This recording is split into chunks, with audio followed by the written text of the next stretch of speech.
We got some really positive Lamar Jackson news. Adam Schefter's still out here reaching though, but Lamar clapped back. We'll talk about what happened there. We also got some details of how handicapped Lamar Jackson was in the Greg Roman era. We got Jadeveon Clowney officially talking to teams and he will sign before the season. We'll talk about that possibility and some overall roster thoughts ahead of the final preseason game tomorrow. All that and more in today's episode of the Flock Rundown. Ravens Flock. Flock Rundown is the place to be.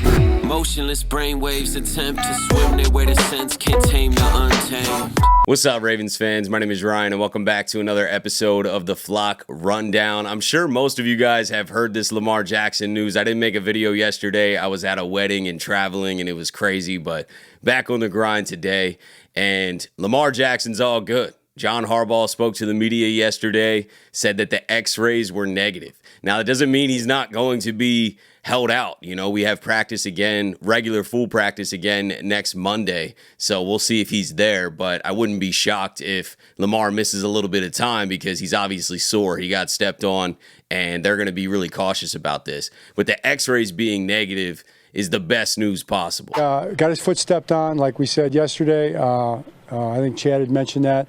They did a quick x-ray, and there's no damage or anything like that.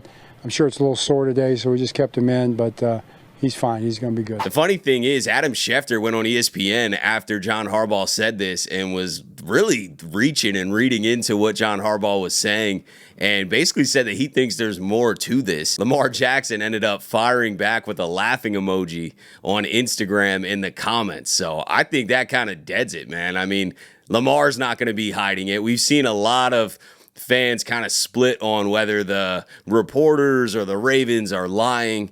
Here's my take on this. I don't think the reporters would hide anything. They actually benefit from telling the truth, you know? So they would get more clicks if they expose something they saw. They're not really working for the team. They have some rules, but they're also trying to get news out there. So I don't think that they would hide anything. I genuinely think no one saw it because no one was close. The only people that probably saw exactly who stepped on them is some of the linemen that were in that area, or, you know, defensive and offensive linemen that were in the area when he fell. Ronnie Stanley picked Lamar up. We know that. I don't know who stepped on him, but my point is all the reporters and everyone's like 30 yards away, and it's just a scrummish. Like, they probably didn't see anything. So I don't think any reporters are lying. The team lying, I do believe that the team would hide all injury-related things for sure, because why tell anyone? You don't have to put out an injury report right now. We're 2 weeks away from Buffalo. Like, if someone's banged up, like, you don't want anyone to know. It's not in your best competitive interest to reveal any information, but they did say the x-rays are negative. In my opinion, that's the one thing that can't lie, right? Like, Lamar got his foot stepped on. Is there any damage? Is there any, like, structural damage, any ligament damage, any bone damage? Like, what happened to the foot? X-rays completely negative. Okay, cool. He's just sore. Rest for however long you need to. I think Lamar's all good, you know? So I don't think that there's more to this. I think Adam Schefter was reaching, and that was my initial thoughts too, but Lamar putting the laughing emoji completely confirms it. Like, Lamar's not going to play around. If he's actually hurt and going to miss substantial time and something serious here, he wouldn't be commenting a laughing emoji to Schefter. He'd be like, oh, man, yeah, he's kind of on to something. But he's not on to something. Schefter was reaching, and I think everyone should take a deep breath. Lamar is straight. We'll see how long Lamar ends up missing practice, but I don't really care how much time he misses practice. I just want him 100% by the season, and we're really not going to know too much anymore. All the reporters that have been covering training camp and have been there watching the full practices, they can no longer view the full practice for the entire season. And that's how it goes every regular season. So they're there during training camp, watching play-by-play, taking notes, coming back to us and reporting everything. You know, Cordell's done a great job with his updates and everything, but all that's going to stop. We're not going to know anything going on at practice besides who's there at the very beginning of practice. We'll get that update. Jeff Sarebek and the media can view the warm-ups of practice, but then they got to leave. They can't watch any of the actual practice because it's a disadvantage for anyone to be viewing what the Ravens are doing, especially in the regular season. You know, it gets real tight. So nobody's going to be at practice watching practice and reporting what's going on. So everything's going to get real tight-lipped, and I think that serves the Ravens' best interest. You know, it is a competitive advantage to not reveal a lot of injury information or just anything going on. The Ravens are going to want to tell the public as least as possible, and I understand that. I wouldn't want to be revealing a bunch of information too. Like, let's tell the Bills exactly who is dealing with what. Like, no, we don't need to do that until the week of the game when you actually have to put an injury report out. So we'll see, man. I think Lamar's all good, and hopefully we see some of these other guys like Jair Alexander. I know he came back to practice. He was kind of off to the side. He wasn't working with the team, but at least he's back moving around. And we got a couple more weeks here, you know, so a couple guys missing practice. I know Pat Ricard's also been missing practice. He's got a soft tissue thing. He'll be back sometime next week. You're going to see all these guys come back in the next few weeks right before the regular season, and I think we'll have a really healthy squad heading into the regular season outside of Isaiah Likely and Adisa Isaac and Emory Jones Jr., but most important thing, man, Lamar Jackson's all good. One really interesting thing I came across that Warren Sharp posted is in the 4 years that Lamar Jackson was working with Greg Roman, he was never allowed to even slide the pass protection if there was a blitz, and he couldn't audible any routes. So the article says, in the 4 seasons with offensive coordinator Greg Roman, Baltimore primarily huddled up and ran the play that was called. Under Monken, Jackson can slide the pass protection to one side if he sees a defender blitzing, or switch a receiver's route if the cornerback lines up a certain way. I'm not surprised by this by any means. I knew that we had a much, simpler, like elementary style offense with Greg Roman, elite run game, elite blocking scheme in the run game, but overall, especially from a pass standpoint downfield, very, very simple and elementary. But I didn't quite realize how held back Lamar Jackson was to this extent where he couldn't even slide the protection. He couldn't audible anything. Like, we've seen really quick evolution of Lamar. I think Lamar's almost like doubled his production and skill set under Todd Monken in these, going on 3 years now, but especially last year. I mean, that was Jackson's best year overall as a football player, but by far his best year as a passer.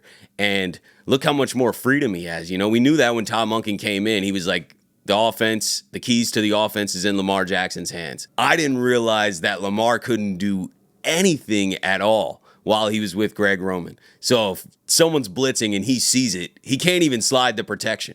He can't even change a route to get the ball out of his hands quicker. He can't change the route to, beat that defensive coverage downfield. It's just mind-blowing that in 4 years, maybe that's something you do like Lamar's rookie year because you don't know exactly what you got yet. He wasn't Lamar Jackson right away, the Lamar Jackson he is now. So maybe you don't give him all that responsibility immediately. I totally get that. But all 4 years, they just never gave him more freedom, never gave him more control of the offense. And then Todd Monken comes in, gives him a lot of control at the line of scrimmage. And then what happens? Lamar's getting smarter and better and having way more success downfield, and now is, in my opinion, the best quarterback in the league. So the Ravens really handicapped Lamar for a while, man. Not only could they have got him more weapons early on and spent a little bit more money while he was on his rookie deal, but they could have gave him more control, especially as he proved himself. He deserved more control. He won the MVP his first year starting. That next year, or even somewhere in that year, give him more control. You know what I mean? Like, he proved himself, okay, like he can do it. So I think it's kind of mind-blowing. It is what it is at this point. Like, Lamar Jackson's unbelievable. He's thriving in the Todd Monken offense. We have a ton of weapons. Everything's good. Yeah, we got to win a Super Bowl, but I'm just saying everything's a lot better now. I'm not complaining about the offense, but it is mind-blowing to see that he really just couldn't do anything. And I can't even imagine as a quarterback getting up to the line of scrimmage kind of knowing the play ain't going to work and not being able to change anything. That's crazy. Moving on to Jadeveon Clowney, Aaron Wilson reported that Clowney is now talking with teams and plans to sign before the season. We've mentioned Clowney throughout the entire offseason since he came available as a potential option for the Ravens to bring back. He had a ton of success here, one of his best years ever. I think it is his best year ever with the Ravens later in his career. And now he's a free agent. I still think it would be an incredible fit. It might come at the expense of a David Ojabo, though, if we did make that move, just because the roster is so tight, man. Like, it is very, very hard to make some of these decisions on defense. I think the offense is pretty easy, especially now that we know we're keeping 9 offensive linemen, 4 running backs, 6 wide receivers. Like, the offense is pretty straightforward. The defense, very complicated, though. Huge decisions on the defensive line between John Jenkins and Okoye. You probably cannot keep both of them. You're going to have to move one of them to the practice squad.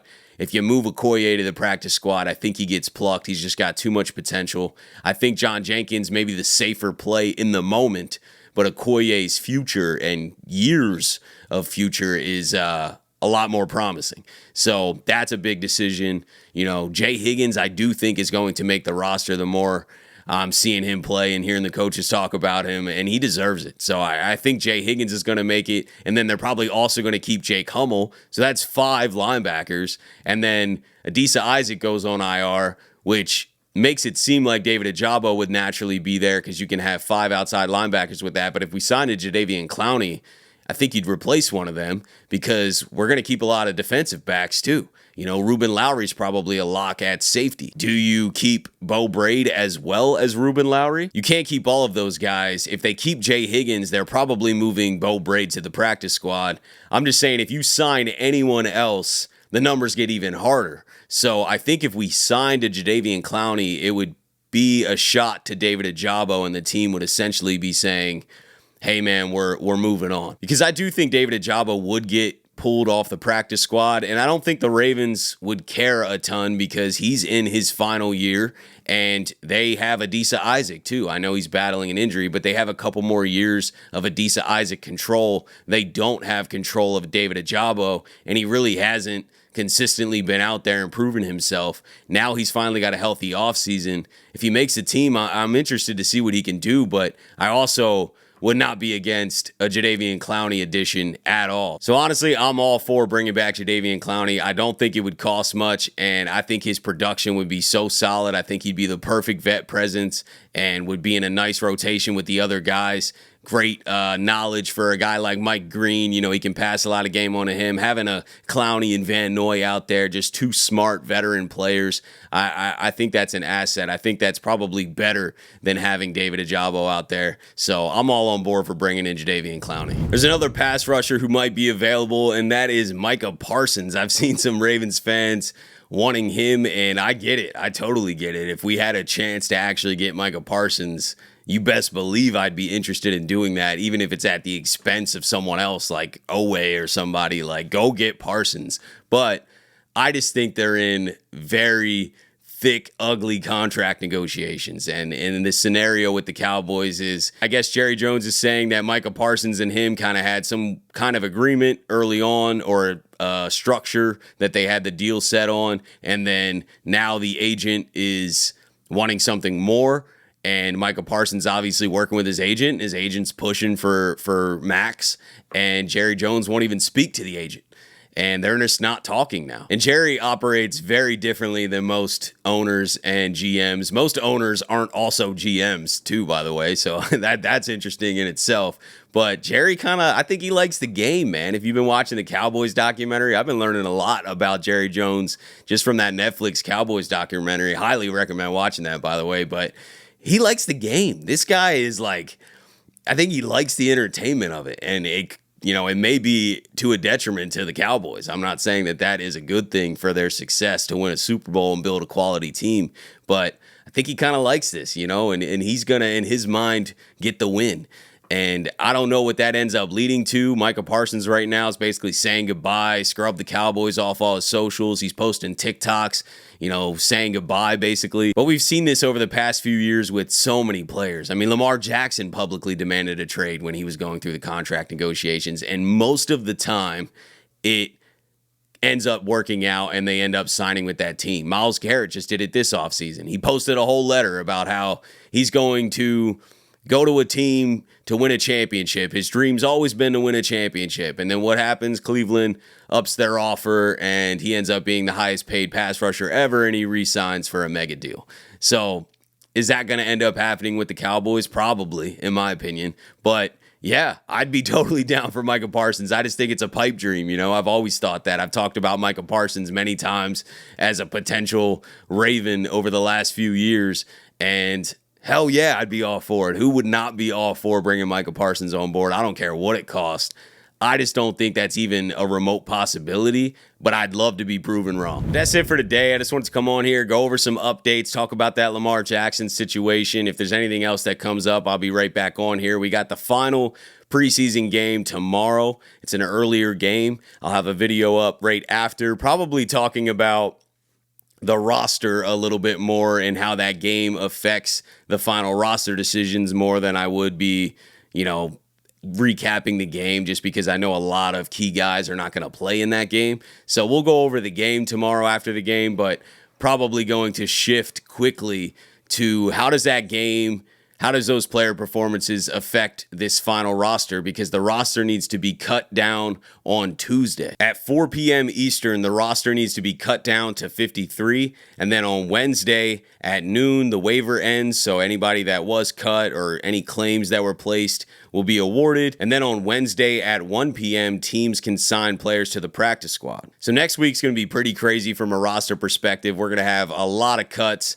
starting Sunday and Monday, and then the final 53 needs to be set by 4 p.m. on Tuesday, and then the practice squad is going to be start getting it filled up midday on Wednesday. So ton of roster movement. I'll be here to talk about it all, and I'll have a final roster prediction video probably Sunday. Tomorrow I'll be talking about the game a little bit and also the roster, but probably on Sunday I'll do a final roster prediction video, and that'll be it. I'm sure I'll get a couple wrong. I do every single year, but for the most part, I think I do know what the roster looks like. It'll be interesting to see what the Ravens do. They always kind of got a couple tricks up their sleeve that you never really saw or predicted coming, that throws the roster for a loop, opens up another spot. Guy you might not have thought would go on IR ends up going on IR, and now there's a whole nother roster spot open, things like that. Maybe they trade somebody. You just never know what's going to happen. They could sign a Clowney. There's just so many options to throw a wrinkle in this roster, but I'm excited to see how it plays out. And most importantly, we're getting closer and closer to the regular season. When that final 53 set, that's the team and the practice squad, because a lot of those practice squad guys get pulled up throughout the year. So when the final 53 and the practice squad set by, Wednesday night next week, that's the team, man. That's who made the Ravens this year. And, the road to the Super Bowl starts, man. Buffalo's coming up in a few weeks. I can't wait. I'm so excited for this season. Appreciate you guys, though. Let me know what you're thinking about everything. Have a beautiful rest of your day, and I'll let the greatest linebacker in the history of the game take us out. Ravens flock. The flock rundown is the place to be. My man Ryan has been a lifelong Ravens fan since he was born. So I'm telling you now, it's about to go down. The podcast, the flock rundown. Ravens, baby. Nothing gets better than waking up and wondering how high we can fly.